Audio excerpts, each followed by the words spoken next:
ఎప్పుడైనా సరే మనకు బట్టలు ఇచ్చేటప్పుడు ముందుగా అయితే ఒకసారి వాళ్ళు ఏమి ఇచ్చారో అది వాళ్ళు చెప్పిన మోడల్ కానీ దేనికైనా సరే ఆ క్లాత్ వస్తుందా రాదనేది ఖచ్చితంగా చెక్ చేసుకోండి. నేనైతే చూడండి ఇక్కడ ఒక పొరపాటు అయితే చేశాననమాట. ఇవైతే డైలీ యూస్ చీరలు కానండి. ఇది క్లాత్ అయితే చాలా తక్కువ వచ్చిందనమాట. ఆమె అయితే హ్యాండ్స్ అయితే నాకైతే పొడవు హ్యాండ్స్ పెట్టమనిందండి. 10:30 అయితే పెట్టమనింది.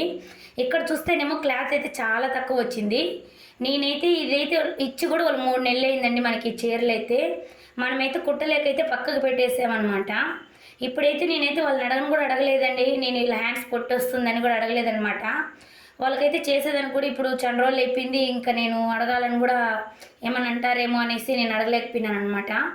ఇప్పుడు మొత్తానికైతే నేను ఇలా అయితే 4 చీరలని ఇచ్చింది వాళ్ళైతే. మనమైతే కటింగ్ అయితే చేసుకున్నాము. ఒకవేళ వాళ్ళు ఏమన్నా అన్నయ్య పని అయితే కూడా మనం వీడియో చూపిద్దాంలే, దీంట్లో క్లియర్గా కనపడుతుంది కదా క్లాత్ అయితే అని అనుకున్నాను అనమాట. మీరు తీసుకునేటప్పుడు ఒకసారి ఖచ్చితంగా